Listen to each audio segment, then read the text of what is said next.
இந்த சட்னி அரைக்கிறதுக்குள்ள தேங்காய் வாங்க இப்ப அரைக்கலாம். ஃபர்ஸ்ட் அதுக்கு வேர்க்கடலை மிக்ஸில போட்டு அரைச்சு எடுத்துக்கலாம்.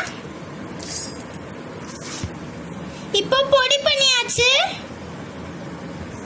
அதுலயே தேங்காய், 5 பூண்டு, இப்ப வறுத்து வச்ச மிளகாவையும் கருவேப்பிலையும் போட்டு அரைச்சுக்கலாம். கொஞ்சோண்டு புளிய சேர்த்துக்கலாம். தேவையான அளவு உப்பு போட்டுக்கலாம். தண்ணி ஊற்றி அரைச்சு எடுத்துக்கலாம். அரைச்சு எடுத்தாச்சு. இப்ப தாளிச்சுக்கலாம்.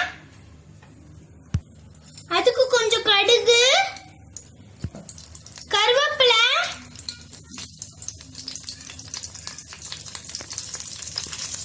பச்சை மிளகா, ஒரு பச்சை மிளகா, காய் தெரியாம சொல்லிட்டா காஞ்ச மிளகா ஆஃப் பண்ணிட்டேன். உங்களுக்கு தேவையான அளவு தண்ணியை ஊற்றி சட்னியில கலந்துக்கோங்க. தோசைக்கெல்லாம் தண்ணி கலக்காம சாப்பிட்டா கூட டேஸ்டா தான் இருக்கும். இப்போ தாளிச்சதை இதுல கொட்டிக்கலாம்.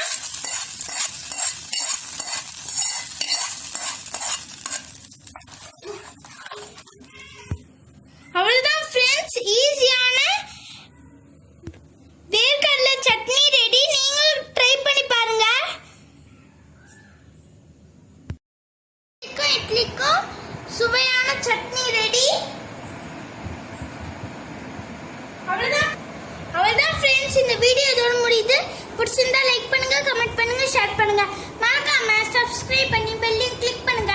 நாளைக்கு வேற வீடியோட உங்களை சந்திக்கிறேன். பாய்.